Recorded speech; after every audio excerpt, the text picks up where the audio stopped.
안녕하세요. 매일 주와 함께 이정기 목사입니다. 안녕하세요. 이성미입니다.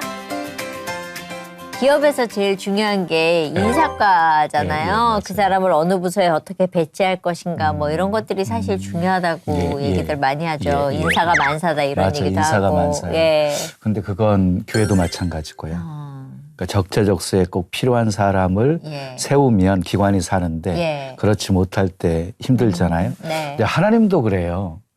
놀라운 예수 그리스도를 통한 구원 역사를 이루어 가시면서 시대마다 꼭 필요한 사람을 적재적소에 세우셔서 일하게 하셨거든요. 근데 하나님은 정말 실수하지 않으시는 분. 연약한 자 들어서 준비시키시고 연단시키시고 사용하시는 모습 보면 완벽하신 하나님이시다. 그런 고백을 하게 되지요. 오늘 그 적재적소에 계시면서 정말 많은 일들을 하고 계시는 분. 오늘 목사님 잘하셔야 돼요. 안 그러면 이 자리. 그래요? 저 어떤 분인지 먼저 화면으로 만나보시겠습니다. 푸근한 입담, 노련한 진행으로 수많은 프로그램에 출연하며 큰 사랑을 받아온 베테랑 아나운서 최선규 집사. 지금은 세상의 인기나 명예를 쫓기보다 하나님이 주신 소명을 따라 받은 달란트를 활용하고 있는데요. 완강했던 불교 신자가 하나님의 사람이 되기까지는 사랑하는 딸을 통한 놀라운 사건이 있었습니다. 드라마틱한 스토리로 하나님께 돌아와 충성된 일꾼이 된 최선규 아나운서의 생생한 간증, 지금부터 시작됩니다. 네, 엄청 반가운 분입니다. 아나운서 최선규 집사님, 장로님이신지 모르겠습니다. 어서 오세요. 네, 반갑습니다. 네. 안녕하세요. 네. 안수 집사예요. 안수 집사세요. 예. 우리 안수 집사님이 지금 타 기독교 방송국에서 간증 프로그램을 오랫동안 진행하고 계시잖아요. 그냥 시트에서 내가 매일 기쁘게라고 그렇죠? 그러죠. 네, 내가 매일 기쁘게. 얼마나 되셨죠? 올해 21년째 진행하고 있어요. 21년째요? 네. 장수. 저희는 지금 우리 13년째 우리도. 아, 그래요? 네, 바짝 쫓아가야 되겠는데요? 21년이니까. 그러니까. 그런데 지금까지는 진행자로 쭉 하시다가 오늘 특별히 간증자로 이렇게 참여하게 되셨는데요. 네. 좀 남다른 소감이 있으신지. 떨리네요. 아, 진짜요? 네네네. 아니, 그런데 왜 이성민 씨는 잘 아실 것 같아요, 집사님은. 왜 우리는 MC들은 퀘스천 마크에 말을 해요. 그러니까 묻는단 말이에요. 네. 그런데 오늘은 퀘스천 마크가 아니라 제가 느낌표로 끝나야 되잖아요. 그렇죠. 야, 그래서 나 이게 버릇은 지금 내 몸은 퀘스천 마크로 돼 있는데 물음표로 돼 있는데 그걸 느낌표로 어떻게 전달을 해야 될까? 그게 좀 고민스럽고요. 그리고 왠지 자꾸 저쪽에 앉아야 될 것 같은데 자리 여기 앉으라니까 앉긴 이 앉았는데 자리가 더 자연스러우신데. 예. 뭐 이제 20 몇 년이 되셨으면은 눈 감고도 일하실 수 있지 않을까 이런 질문 많이 하실 것 같아요. 아니, 간증 프로그램은 21년 그리고 방송 데뷔는 37년. 37년. 예, 그러니까 사실은 이제 방송이라는 게 제 천직이니까 방송국에 오면은 편해요. 예, 어디 세상에 어디 있는 것보다 이 스튜디오 밑에 이렇게 조명 밑에 있으면 편해요. 그죠. 지금 21년째 내가 매일 기쁘게 프로그램 진행하시면서 중간에 공중파 방송국에서 MC 요청까지도 그 프로그램 진행 때문에 거절하셨다고 들었는데. 그 얘기는 한 10년도 더 된 얘기인데 한 번은 제 후배 PD가 저기 상가집에서 만났어요. 만났는데 그 친구도 어느 교회 집사인데 저한테 그러는 거예요. 형님 저기 그 기독교 텔레비전 한 지 얼마나 됐지? 이래요. 그래서 한 10년 됐지? 그랬더니 그러면 형님이 옛날에 행복찾기 이런 아침 프로 행복찾기 오래간만에 듣죠. 그 아침 프로그램 그때 할 때 시청률이 높았으니까 신정으로 복귀한다는 생각으로 아침 프로를 좀 하면 어떻겠어요? 이러는 거예요. 그래? 그러면 내가 한번 기도해 볼게. 그랬더니 그 친구 하는 얘기가 근데 조건이 하나 있어 이러는 거예요. 뭔데? 그랬더니 시티에서 내가 매일 기쁘게 그 복음 방송을 좀 내려놓고 왔으면 좋겠다는 거예요. 그래서 왜? 그랬더니 참 형한테는 할렐루야 냄새가 너무 난다는 거예요. 그걸 빼달라. 그러니까 아침 생방송에 그 갑자기 형 저 생방송에서 할렐루야 아멘 할 것 같다는 거예요. 그래서 제가 그 친구한테 그랬어요. 아무개야, 너는 그거를 프로그램으로 볼지 모르겠지만 나는 그게 프로그램이 아니야.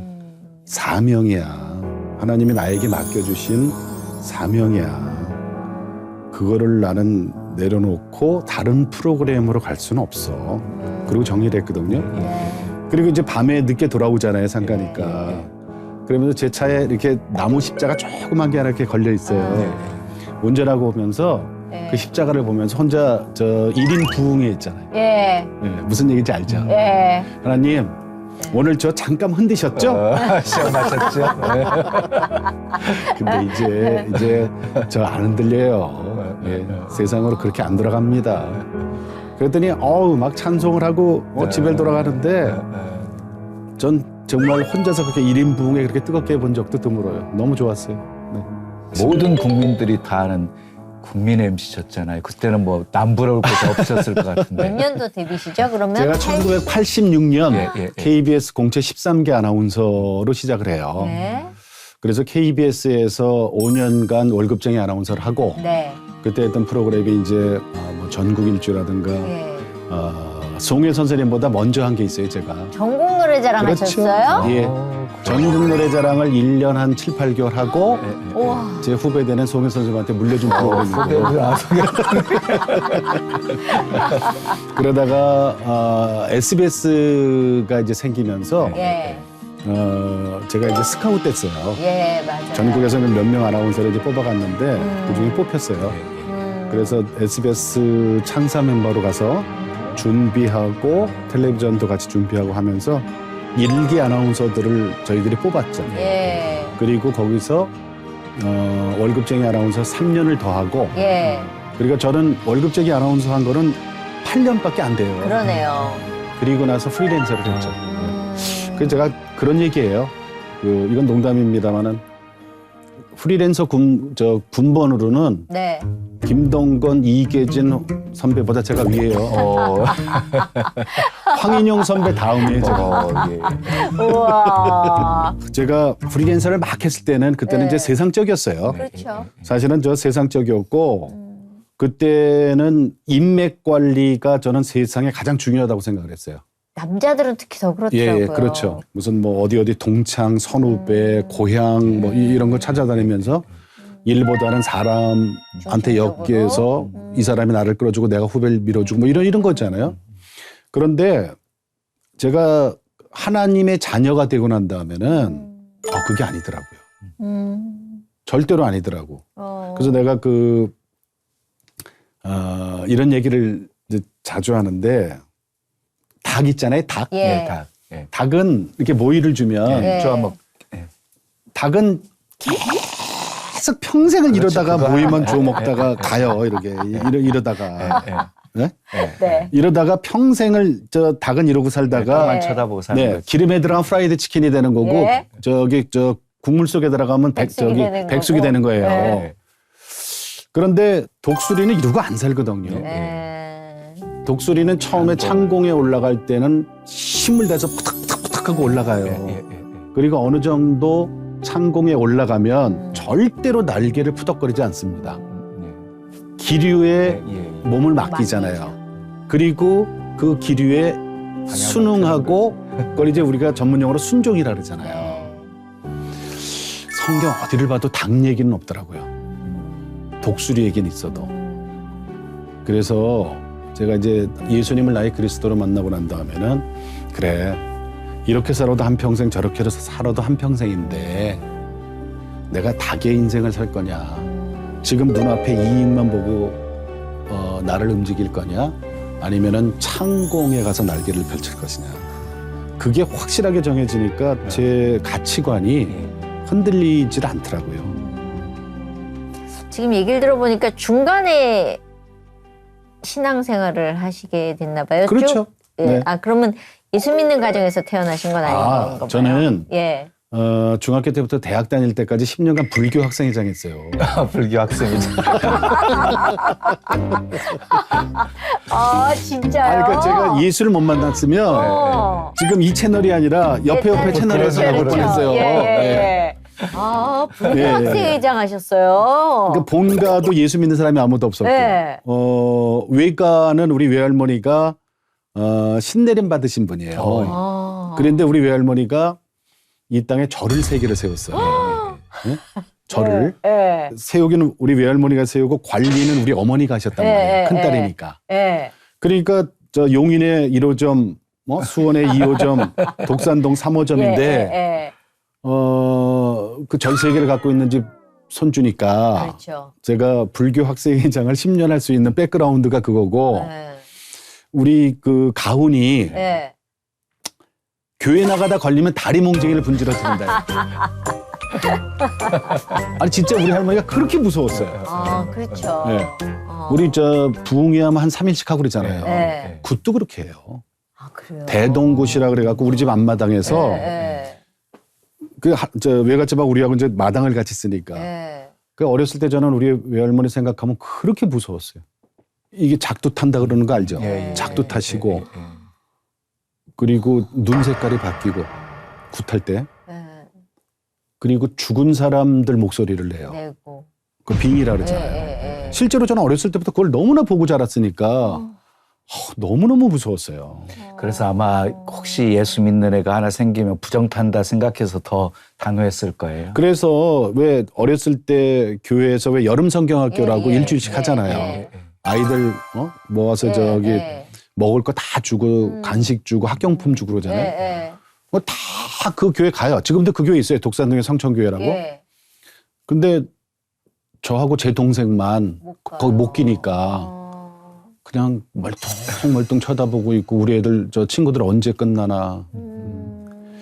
그래서 내가 초등학교 4학년 때 그 교회 담벼락에다 2번 복수한 적이 있어요. 어떻게요? 쉬하고 도망갔죠.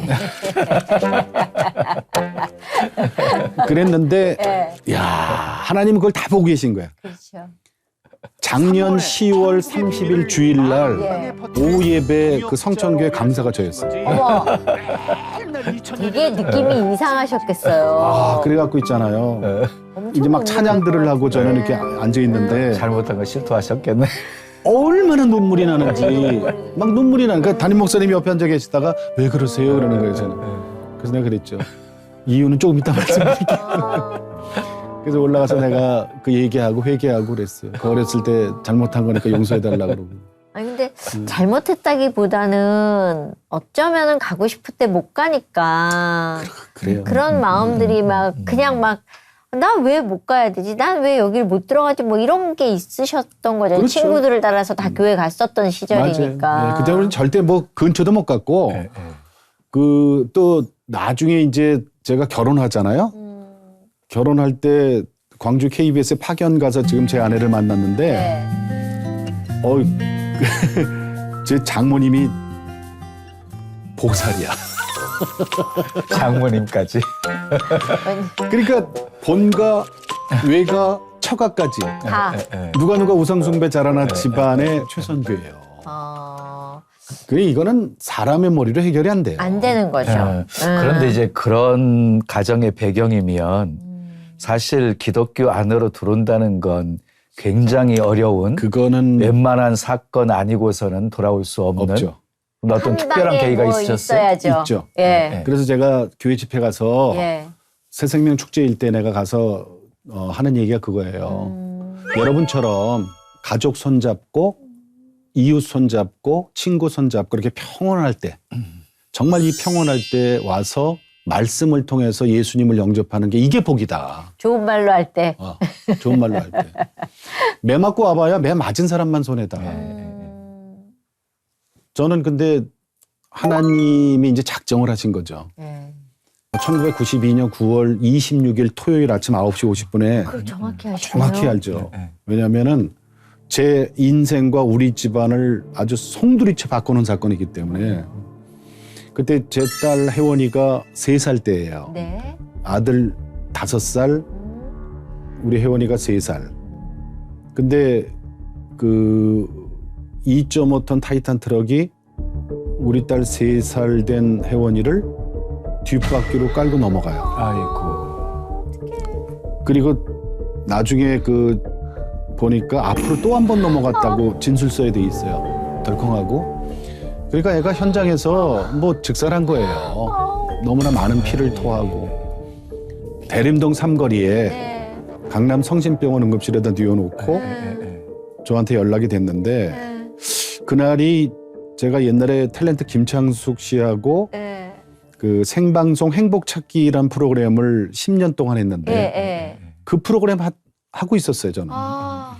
그거 딱 끝나고 다음 시간에 다시 뵙겠습니다. 안녕히 계십시오 하고 생방송이니까 딱 나왔더니 우리 후배 여자 아나운서가 저한테 막 오면서 막 펑펑 우는 거예요. 근데 왜 그래? 그랬더니 쪽지 하나를 이렇게 건네주는데 거기 18글자가 적혀 있어요. 딸 교통사고 생명 위독 강남 성심병원 응급실. 야, 이게 뭐냐 이게 무슨 말이야 그랬더니 9시 50분에 연락을 받았대요. 그래서 저는 생방 마치. 9시 50분이라는 게 너무너무 어려웠어요. 그때는 이미 12시가 넘었거든요. 생방송이니까 끝나고 나서 알려준 거니까. 그리고 나서 그때 여의도에서 방송했으니까 우리 딸이 있는 데까지는 차만 밀리지 않으면 10분이면 갈 거리인데 주말 오후 그리고 영등포 로타리가 그때 지하철 공사하느라고 다 파헤쳐갖고 로타리니까 이렇게 차가 들어오면 이렇게 자기 목적지까지 한 바퀴 돌고 나가는 게 로타리잖아요. 그때 지하철 공사하고 하느라고 뭐 거기는 주말만 되면 교통지옥이에요. 엉망진창이었죠. 엉망진창. 그 기억나시죠? 옛날에 그 영등포 로타리 가운데 분수대 있었어요. 네, 맞아요. 거기 타고 갔더니 앞에 차들이 꽉 차 있고 뒤에 오던 차들이 이제 저를 또 포위하고 혜원이가 우리 집안에 그 집안 전체 사촌 육촌 할 거 없이 집안 전체에 35년 만에 태어난 공주예요. 아, 그래요. 우리 집안이 아들이 그렇게 많아요. 많았구나. 그러니까 얘가 온 집안에 아주 이쁨은 다 받고 있는 애인데 하나님이 얘를 주시더라고요. 그 영등포 제일 소중한. 그러니까 영등포 로타리에서 갇혀갖고 막 가슴이 터질 것 같아. 얘가 지금 죽었는지 살았는지도 모르고 애비가 돼서 살 수 있는 게 아무것도 없는 거야. 지금 막 소리라도 벅벅 지르고 돌아다니고 싶은데 그것도 안 되고 옛날에 그 왜 어프라이드라고 조그만 소형차 운전하고 다닐 때거든요. 그 조그만 차 가운데 박혀갖고 1시간 동안 꼼짝을 못하니까 그때 제 입에서 터져나온 소리가 하나님이에요. 그러니까 이게 갈 때까지 가고 바닥까지 떨어지니까 제가 뭐 10년간 불교 학생을 회장을 하고 무슨 그때 제등행렬이라는 거 있잖아요. 네, 맞아요. 그거를 내가 10번을 참가했던 사람이기 때문에 참 그런 이 프라이버시가 있었거든요. 그런 거 다 필요 없더라고. 생명 살려달라는 데에서는 나도 모르게 하나님이 나오는데 거기서 막 울부짖는 거예요. 막 눈물 콧물 다 쏟고 차 안에서 하나님 이제 3살밖에 안 된 우리 혜원이가 무슨 죄가 있습니까? 저하고 바꿨다. 저 데리고 가시고 우리 딸 살려달라고. 제가 죄인입니다. 제가 죄인입니다. 제가 잘못했습니다. 제가 잘못했습니다. 우리 딸 3살짜리 살려주시고 저 데리고 가세요. 저 데리고 가세요. 그리고 1시간을 울부짖었어요. 정말 당신이 살아계셔서 우리 딸 한 번만 살려주시면은 당신이 시키는 거 다 하겠습니다. 당신이 하고. 그리고 병원에 갔더니 하얀 천으로 이렇게 덮어놨더라고. 너무 시간이 오래 걸렸잖아요. 그래서 하얀 천을 제꼈더니 아침에 봤던 우리 혜원이 모습이에요. 그리고 얘를 안고 내가 1시간 동안 그냥 혼자서 그냥 막 응? 우리 혜원이한테 미안하다 그랬고 일찍 오고 싶었는데 늦게 와서 미안하다 그러고 그리고 저는 그걸 지금도 확실하게 기억하는데 집에 가자 그랬어요. 아이하고 예. 집에 가자. 혜원아 여기 네 자리 아닌데 왜 여기서 자. 아빠 왔으니까 이제 아빠하고 집에 가자. 응? 집에 가자. 미안하다 집에 가자를 혼자서 그렇게. 처음에는 애가 아무 반응이 없더라고. 그렇죠. 그 정도면. 그러더니 1시간도 더 됐어요. 정말 기적이란 게 있어요. 기적. 하나님이 이게 나만 알잖아요. 지금 내가 안고 있으니까. 근데 애가 이게 뭐지? 애가 온기가 따뜻한 온기가 와요. 그러더니 애가 조금씩 꼼지락하는 미동을 제가 느꼈어요. 안 죽었더라고요. 그래서 내가 막 의사들한테 우리 딸 살려달라고 살았다. 내 말을 듣고 도와주려는 사람이 없어요, 의사들이. 죽었다고 생각했었으니까. 그래도 와서 봐야죠. 그때는 무슨 일이 있었는지 하여튼 저기 그 응급실에 난리야. 난리죠. 그러더니 얘가 캑거리는 거예요. 여기 뭐가 걸린 것 같아서. 그래서 입을 벌려서 제가 손을 넣어갖고 이게 건져냈어요. 그랬더니 이게 떠냈더니 핏덩어리가 이 저 밤톨만한 크기인데 시뻘겋고 시커먼 게 저한테 확 튀면서 얘가 이제 숨이 돌아왔어요. 기도를 막고 있었구나. 그래서 그때부터 제 품에서 모든 검사를 다 받기 시작을 했고 그날 첫날부터 중환자실에 들어갔어요. 그리고 그때부터 우리 딸 2년 동안 병원 생활이 시작됩니다. 2년. 중환자실에 있고 좀 나아진다 그러면 608호실에 내려와서 재활치료 받고 또 어려워진다 그러면 중환자실에 가고 이거를 2년 동안. 그러니까 하나님이 왜 2년 동안 그렇게 우리를 병원에 가둬놨을까 생각했더니 답이 다 있더라고요. 나중에 보니까. 하나님의 자녀로 또 사역자로 이렇게 쓰려니까 세상에 이 몸에 붙어 있는 이 군더더기 이 때들 벗기는 시간. 그게 필요했고 그러면서 나중에 저도 그 훈련을 받았어요. XE 전도 폭발 훈련 있잖아요. 그걸 저도 나중에 그 훈련을 다 받았는데 그 훈련을 받으신 분들이 목사님들하고 실습을 나와요. 병원, 유치장, 교도소, 군부대, 대학 이런데. 그런데 5개 교회에서 오더라고요. 2년 동안 그 5개 교회에서 와서 전하는 복음을 다 듣게 하시는 거예요. 그래서 2년 동안 그걸 다 듣고 우리 직계 가족 14명이 모두 회심해갖고 할렐루야가 됐어요. 그게. 그러니까 2년 동안 하나님이 작업하신 거네요. 온 가족들 다 돌아오게 하시려고. 그러니까요. 그러면서 물리적으로는 2년 동안에 하나님이 절 3개를 다 없애버리더라고요. 야, 정말. 그래서 시작이 된 건데 매를 세게 맞고 왔잖아요. 그런데 이게 교회는 출석이 됐는데 제 첫 담임 목사님이 오카는 목사님이에요. 사랑의 교회. 거기를 우리 선배님이 저를 데리고 갔어요. 그래서 난 세상의 목사님들은 다 오카는 목사님처럼 설교하는 줄 알았어요. 그분이 40분 설교하면은 한 10분, 15분은 성도들 혼내잖아요. 그렇죠. 그분은 혼내요. 좋은 얘기 안 하시거든. 어느 날은 막 이렇게 조는 거야. 졸다가 왜 안 혼내지? 그럼 눈 떠보면 그때부터 혼나. 나는 설교라는 걸 처음 들으니까. 제가 8년 만에 세례를 받아요. 8년. 그런데 8년 동안이나 가셨으면 하나님 말씀이 귀에 안 들어오신 거예요? 절단이듯 한 거예요. 근데 왜 갔어? 말씀이 안 들어오면 교회 안 가도. 약속은 했잖아. 그렇잖아요. 그때 우리 친구가 모태신앙인 지금 장로인 친구가 있는데 이 친구가 우리 딸 사고 났을 때 제일 먼저 달려왔어요. 이 친구가 나 영등포 로타리에서의 사건을 듣더니 너 하나님께 서원 기도한 거래. 그래서 서원 기도가 뭐야? 난 그 단어도 모르니까. 그렇죠. 너 그거 하나님하고 약속한 거라는 거예요. 혜원이 살려주셨는데 너 하나님 떠나면 혜원이 다시 데려가실 수도 있어 이러는 거예요. 야 이게 친구야 왼수야 이게. 무서운 말로 들리지요? 내가 한 10년쯤 있다가 우리 친구한테 그 얘기를 했거든요. 너 제일 처음에 와서 그 얘기 했잖아. 그랬더니 자기 모른대. 자기는 그런 얘기한 적이 없대. 진짜 멱살잡이 할 뻔했네요. 그렇죠. 꼭 저주 섞인 말 같으니까. 그럼요. 그런데 있잖아요. 하나님이 그러니까 믿음 좋은 우리 그 친구 입을 통해서 제 가슴팍에 그걸 심어놓은 거예요. 그러니까 그때는 이제 한 발은 세상에 있고 한 발은 교회에 출석은 했잖아요.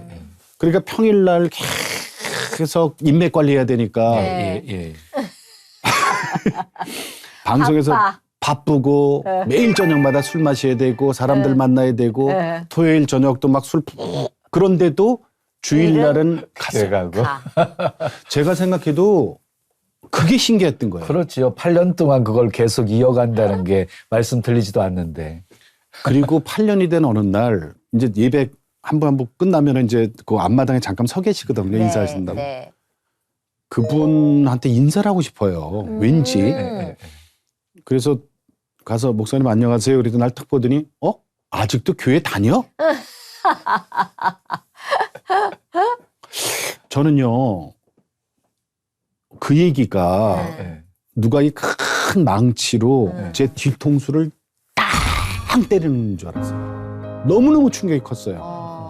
아직도 교회 다녔어? 이 얘기가. 그러면서 제가 저를 돌아본 거예요. 가만히 있어봐. 숫자를 세보니까 8년이라는 세월이 지났어요. 내가 뭐 했나. 지금 막말로 바지 저고리만 왔다 갔다 한 거예요. 이건 아닌데? 내가 옛날에 전도왕이었어요. 그때 7년, 8년 동안에. 그렇네요. 근데 그렇죠. 내가 만나지도 못하고 은혜 체험도 지금 말씀도 안 들리는 상황인데. 술집 가서. 룸사람 가서. 그 사람들이 전도했어요? 이런 얘기 참 부끄럽지만 술집에 이제 친구들, 후배들, 그다음에 이렇게 접대하시는 분들 이런 분들한테 어서 이렇게 들은 건 있어갖고 야, 너 하나님 믿어야 돼. 교회 다녀야 돼. 교회 다녀야 돼. 야, 앉아 따라봐. 예수님이 우리 그리스도야. 야, 너 그렇게 살면 안 돼. 한잔 따라봐. 앉아 따라봐. 그리고 팁 이렇게 10,000원짜리를 이렇게 싸놓고 너 이번 주에 교회 와. 그럼 이거 줄게. 그럼 이거 먼저 주면 갈게요. 그래. 뭐 그때 만나 지금 만나. 그래 꼭 와. 사랑의 교회 저 3부 예배로 와. 나 거기 있으니까. 그 줘요. 근데 열매는 하나도 없어요. 한 번 오기는 오네요? 안 와요. 안 와요? 그러니까 우리가 성령이 임하시면 권능을 받고 땅끝까지 이르러 내 증인이 되리라 하셨잖아요. 사도행전 1장 8절에서. 저는 그 앞부분이 없던 거예요. 성령이 나에게 임하지도 않았는데 내가 이러고 다니는. 그런 생활을 그렇게 하다가 8년 만에 이건 아니다 싶어서 새신자 교육 받으면서 다시 시작을 하는 거죠. 그리고 세례 받고 제자 훈련 받고 그러는 과정에서 성령을 뜨겁게 만나요. 한편으로는 또 어떤 하나님이 저한테 제 아내하고 저한테 또 시련을 주셨냐면 우리 딸하고 아들을 조기 유학을 보냈어요.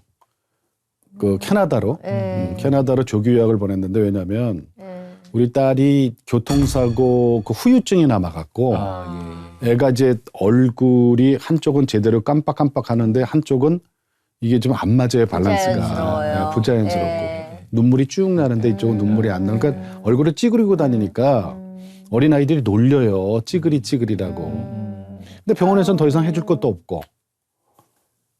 또 여자애잖아요. 얼마나 마음이 아파요.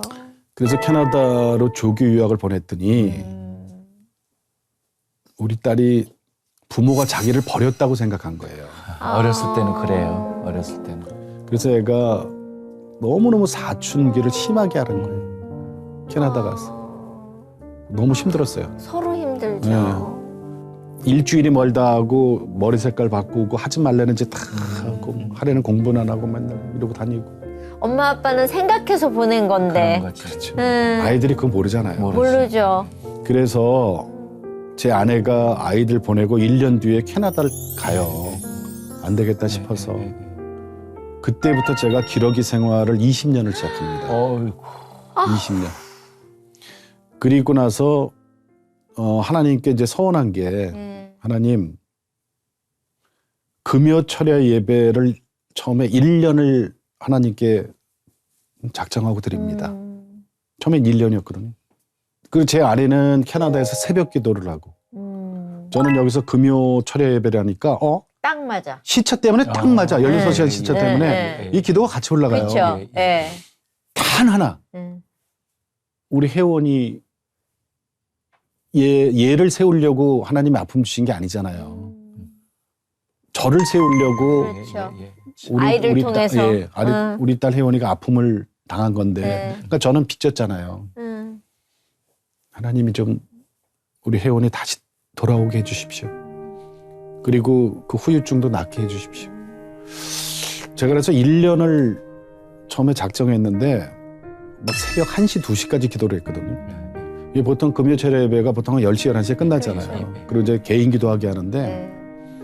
제가 담요 한 장 이렇게 뒤집어 쓰고 겨울에 춥잖아요. 네. 새벽 2시까지도 막 기도하고 그래요. 네.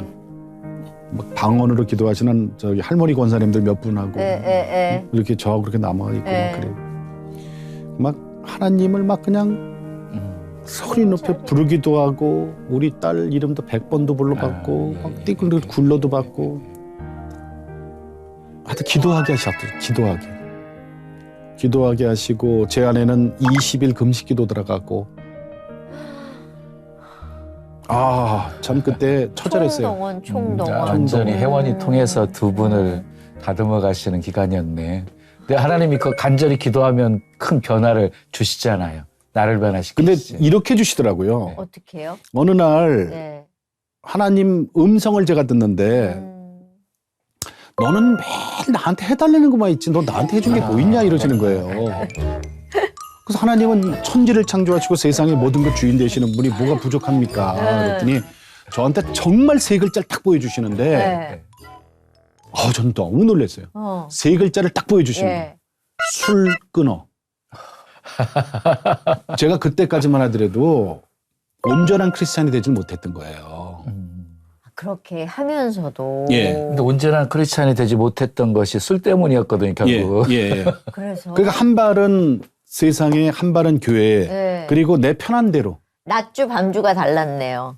그거죠. 예. 예. 그러니까 내 편한 대로 모든 걸 해석을 해버리는 거예요. 신앙은 하나님 거에 우리는 거기다 맞춰가는 건데 그냥 내 신앙이에요, 내 신앙. 그러니까 술집 가서 전도하고 열매 없고 그런 생활이 반복이 됐던 거예요. 그러면은 하나님이 끊어주세요. 나는 내가 못 끊습니다. 그러니까 그때 기록이니까 기록이니까 얼마나 시간이 많아요? 오후 한 4시쯤 되면 전화 와요, 선후배들한테. 야, 오늘 뭐하냐? 뭐하냐? 저녁이나 하자? 남자가 저녁이나 하자는 이게 술 먹자는 얘기지 그쵸. 밥 먹자는 얘기가 아니거든요. 네. 그래서 내가 그랬어요. 하나님 그러면 내가 먼저 전화는 안 할 테니까 일주일 동안 그런 전화 안 오게 좀 막아주세요. 그랬더니 진짜 일주일 동안 전화가 안 와요. 어이구 그다음 금요 예배 가서 할렐루야 할렐루야 이제 겨우 일주일 해놓고 하나님 감사합니다 술 끊었습니다 그리고 막 좋아갖고 펄펄 뛰면서 기도를 했더니 하나님이 또 두 번째 음성을 주시는 거예요. 너 근데 집에 있는 술 왜 안 버리냐? 집에 또 술이 있었어요? 그랬겠지, 술. 이 술 좋아하는 사람들은요 그 받는 선물이 술이에요. 왜냐하면 우리가 옛날에 결혼식 사회 같은 거 많이 봐줬잖아요. 그러면 이 신혼부부들이 외국 가서 들어올 때 면세점에서 고급 양주 한 병씩 사다 주고 그랬잖아요. 근데 그거를 저는 집에서는 저 양주 먹고 뭐 이럴 일이 없으니까 그냥 이렇게 모아놓는 찬장에다 안 보이는 데다 놨는데 전실하죠. 나는 그거 있는 줄 몰랐거든요. 안 보이니까. 하나님은 우리 집 찬장 속까지 아시더라고. 그렇죠. 그래가지고. 근데 너 그거 왜 안 버리냐? 이런 마음을 주시는 거예요. 그거 참 있었네. 그래서 그날 금요철에 예배 끝나고 와서 이렇게 했더니 와, 한 20여 명인 거예요. 돈으로 치면 1,000만 원어치 돼. 다 써봤어요? 하수도에다가 1,000만 원어치. 그거를 싹 하수도에다가 흘려버리고 난 다음에 왜 내가 이렇게 힘들지? 술도 안 마시는데. 하여튼 그때부터 지금까지 제 입에 알코올이 안 들어갔어요. 술을 안 마시면 몸에서 반응하는 금단 현상 없어요. 왜냐면 하나도? 왜냐면 성령께서 끊어주셨기 때문에 금단 현상도 없고 하다못해 왜 이렇게 우리 드라마나 이렇게 텔레비전 보다 보면은 술집 장면 나오잖아요. 그렇죠. 그거를 이렇게 보면 예. 정말 죄송합니다. 예. 왜 이렇게 낯설지? 저게 뭐지? 어. 그러니까 제 머릿속에 그 칩을 빼가신 것 같아요.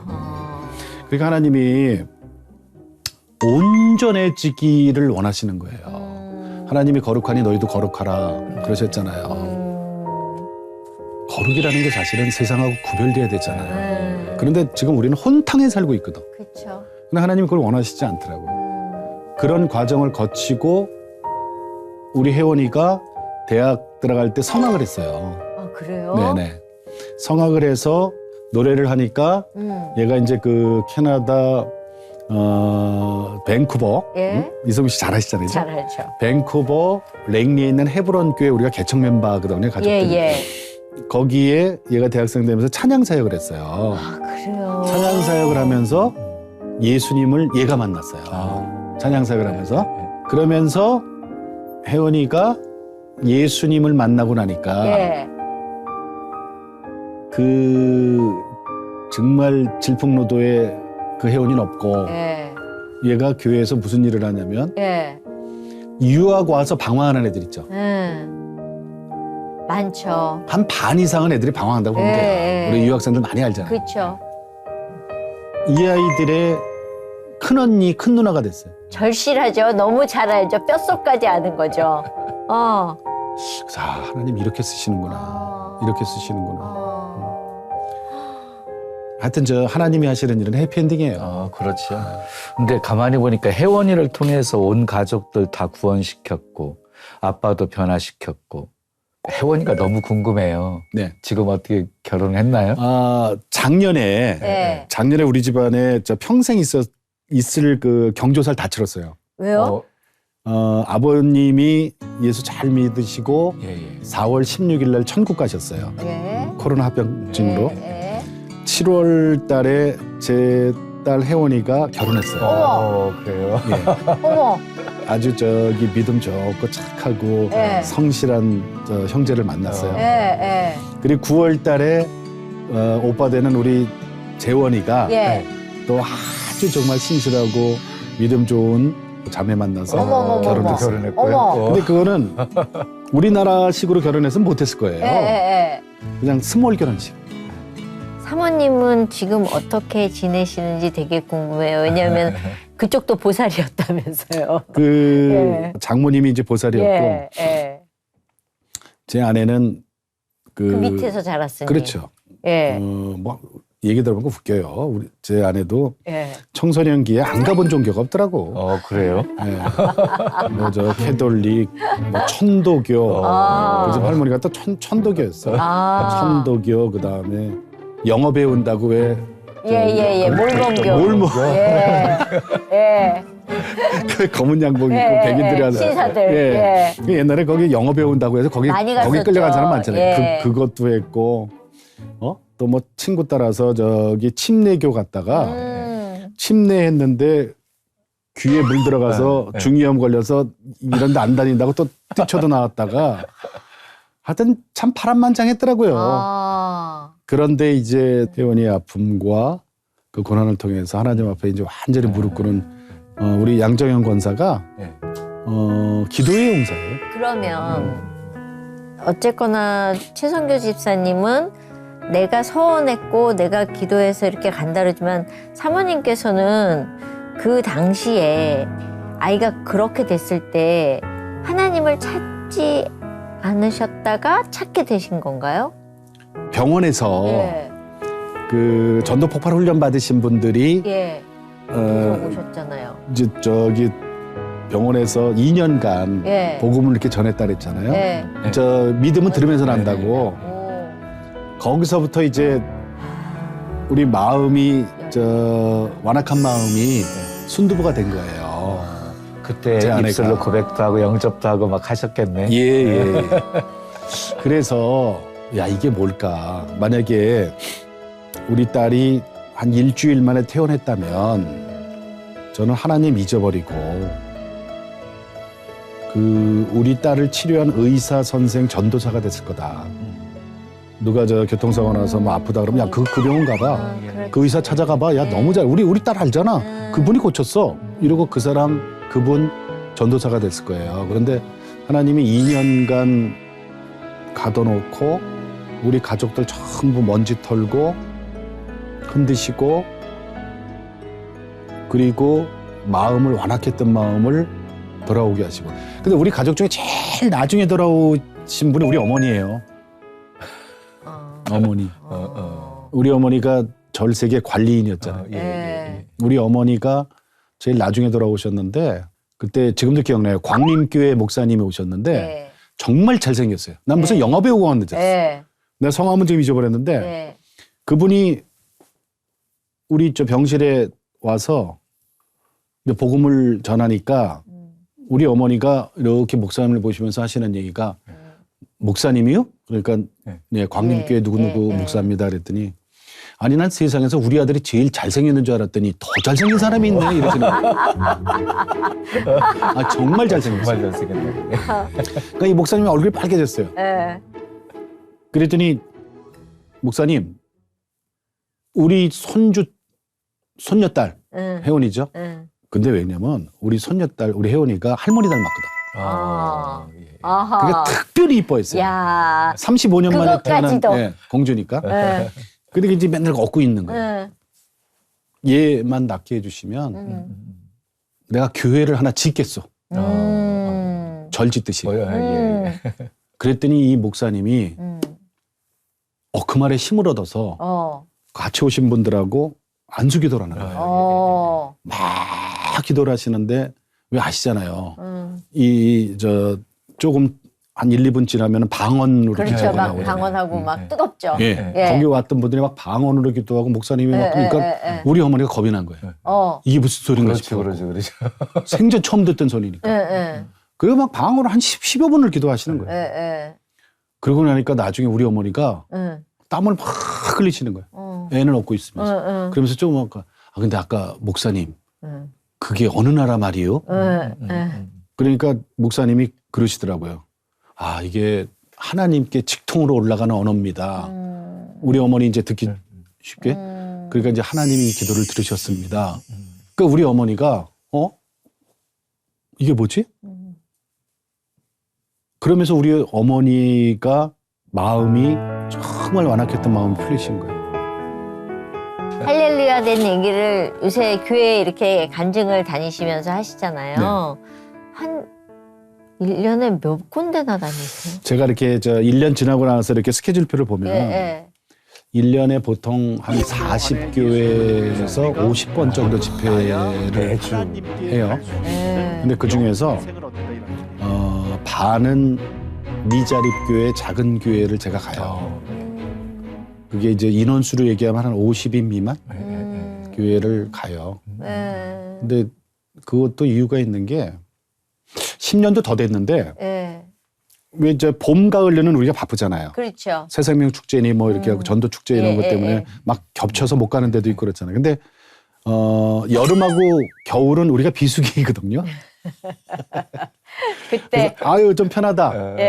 이러고 있는데 어느 날 저 기도원에 가서 기도하고 있는데 하나님이 저한테 그러시더라고. 야 너도 먹고 놀래? 이러시는 거예요. 먹고 놀다니요. 저 이랬는데. 어떻게 제가 먹고 놀아요? 그랬더니 그쵸. 작은 교회를 내가 사랑한다. 너 저기 숲을 봐 그러는 거예요. 아름답지? 예, 숲 아름답죠. 숲 속으로 들어가. 숲 속을 들어갔더니 거기에 작은 나무가 있고 그 다음에 이제 막 올라오는 풀이 있고 지금 밖에서 보면은 큰 나무들만 보이는 그런데 100년, 200년 후에는 큰 나무들은 다 쓰러지고 없어. 지금 보이지 않지만 숲속에 작은 나무, 작은 풀 한 송이가 한 포기가 나중에 또 이런 숲을 이루어야 돼. 나는 그 작은 나무를 사랑한단다. 작은 교회, 미자립 교회 다니면 어떻겠니? 이러시는 거예요. 저는 그 얘기를 듣고 그래. 하나님이 원하시는 게 이거구나. 그래서 1년에 올해도 벌써 한 4군데 갔다 왔거든요. 작은 교회. 이렇게 믿음이 좋으시면 많은 분들이 권하는 게 있잖아요. 연예인들은 야 너 목회 안 할래? 이렇게. 그런데 정말 목회하셨어도 잘하셨을 것 야는 같은. 말도 잘하고 너 인물도 되고 야 너 목사 되면 딱 좋겠는데 이제 그게 사랑의 교회 20주년 음악회를 했어요. 예. 제가 이제 사회를 보고 예. 서천의 문화회관에서 이제 했는데 오카는 목사님이 담임 목사님이니까 이제 모셔서 같이 토크도 하고 그랬거든요.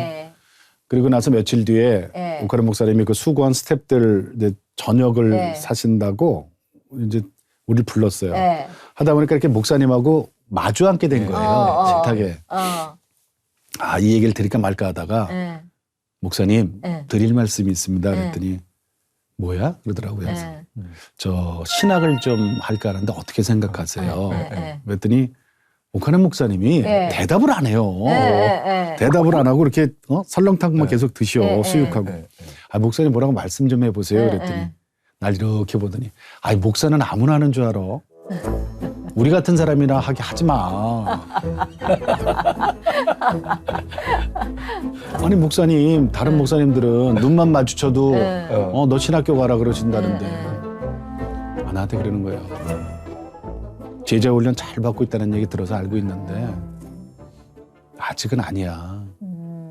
근데 하나님이 왜 아나운서를 만들었겠어? 하나님이 그 달란트를 왜 줬겠어? 응? 하나님은 절대로 믿지는 장사 하시는 분이 아니야. 이러시는 거예요.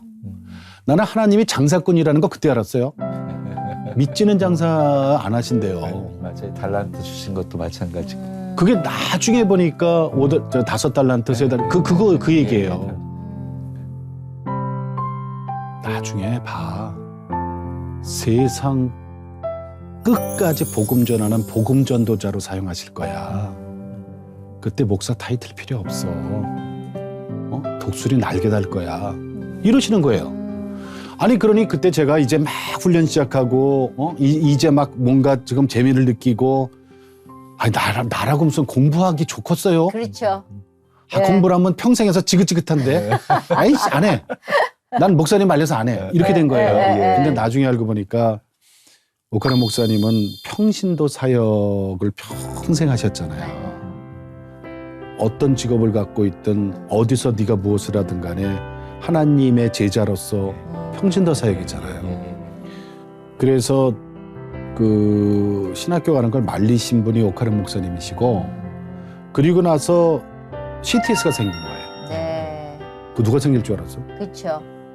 그리고 거기에 개국할 때부터 저를 앉혀놓으시고 그러니까 내가 세상 끝까지 못 가는 곳을 전파를 통해서 방송을 통해서 복음 전하게 하시고 저는 그때만 하더라도 목사님 계시지만 신학교를 나오고 목사님 되고 그래야 복음 전하고 주의 일을 하는 줄 알았거든요. 근데 아니더라고요. 그래서 저는 스스로 제가 저한테 저는 라이센스 없는 무어가 목사입니다. 일본말을 섞으면 야매입니다. 야매. 근데 그 방송계에서 활동하면서 신앙생활을 한다는 게 결코 쉽지가 않잖아요. 어렵죠. 이렇게 지난 삶을 돌아보시면 좀 어떠셨어요? 사실은 저 초창기 때는 이게 부딪힘이 있어요. 그렇죠. 일과 신앙이 부딪힐 때 내가 아까도 얘기했지만은 이걸 자꾸 나한테 유리하게 합리화시켜버리거든요. 그런데 하나님이 살아계심을 체험을 하면 핑계댈 게 없더라고요. 그러니까 우선순위라는 게 있잖아요. 예를 들어서 제가 이제 그런 얘기를 하는데 제 생활 주변에 이렇게 전도해야 될 분들이 많잖아요. 예를 들어서 뭐 미용실에 뭐 누구 아니면 주유소에 무슨 아저씨 저기 무슨 마트에 캐시하는 어떤 분 뭐 이런 분들 뭐 우리 동네 주변에 제가 많죠. 일주일에 서너 번 봐야 되는 분들 있잖아요. 그런 분들한테 묻는다고요. 저 예수님 믿으세요? 그럼 처음에 나를 이렇게 쳐다봐요. 그전엔 저도 교회 다녔었는데 집사 직분까지 받았었는데 먹고 살기 어려워서 일요일날 일해야 돼서 교회를 못 나가요. 이런 분들을 많이 만나요. 정말 많이 만나요. 그럼 전 그분들이 이제 저 신경을 건드리지 않아야 되잖아요. 일 때려치고 교회 나가야지 이러면 안 되거든요. 그거 큰일 나는 일이거든요. 그럼요. 일하셔야죠. 저도 힘들었어요. 지금도 힘들어요, 사실은. 이렇게 얘기하면서. 근데 이 한 말씀만 들어보실래요? 그리고 내가 얘기를 해요. 예. 일하는 거는 먹고 사는 일이고 하나님 앞에 오는 거는 죽고 사는 일이에요. 더 무서워. 그런데 그 말이 꽂힐 것 같아요. 가슴에 먹고 사는 일, 와닿죠. 죽고 사는 일. 먹고 사는 게 더 중요한지 예. 죽고 사는 게 더 중요한지 한 번만 생각하시면 어떨까요? 그리고 와요. 그러고 나서 한 2주 뒤에 그 주유소에 이제 기름 들어 또 갔더니 그 아저씨가 막 달려오더니 예. 저한테 그러는 거예요. 예. 아나운서님, 저 지난주부터 다시 교회 나갔어요. 아. 왜요? 어떻게 됐어요? 했더니 아이고 먹고 사는 일, 죽고 사는 일이 머리에서 떠나질 않는 거예요. 아, 먹고 사는 일, 죽고 사는 일. 그리고 신앙을 회복했다 그래요. 바로 그거거든요. 언제까지 닭의 인생을 살 거냐. 하나님은 우리 모두 독수리의 인생을 살길 원하시잖아요. 창공에서 자유스럽게. 앞으로 기도 제목은 어떤 걸 갖고 계세요? 믿음의 명각. 매 맞고 왔지만 내가 우리 아이들까지는 신앙으로 세워놨지만 우리 아이들이 그 다음 세대, 그 다음 세대가 또 그 다음 세대. 그러니까 주님 이 땅에 오시는 그날까지 신앙 저버리지 않는 믿음의 명가 됐으면 좋겠어요. 그게 가정적인 기도 제목입니다. 얘기를 듣다 보니까 끝도 한도 없는데 너무 끝났잖아요, 아쉬워서 이제 그러면 다음에 오실 때는 네. 딸아이가 아이를 업고 한번 아멘. 같이 예, 오는 걸로. 네. 예. 아멘. 오늘 나와주셔서 너무너무 감사합니다. 네, 고맙습니다. 예, 네, 감사합니다. 감사합니다. 예. 목사님 오늘 집사님께 말씀을 주신다면은요. 연초에 하나님이 제게 주셨던 은혜의 말씀이 있어요. 누가복음 17장 10절인데요. 그 예수님이 제자들에게 하신 말씀이에요. 너희도 명령 받은 것을 다 행한 후에 이르기를 나는 무익한 종이라 내가 해야 할 일을 한 것뿐이니라 할지니라. 아멘. 연초에 너무 은혜가 됐어요. 나는 무익한 종입니다. 그냥 내가 해야 할 일을 한 것뿐입니다. 이 고백 함께 나누고 싶습니다. 네. 뭐 이미 목사나 아나운서나 오늘 말씀 들으면서 정말 나는 독수리인가 나는 닭인가 고민하는 시간이었습니다. 저희 다음 시간에 또 오도록 하겠습니다. 감사합니다. 감사합니다.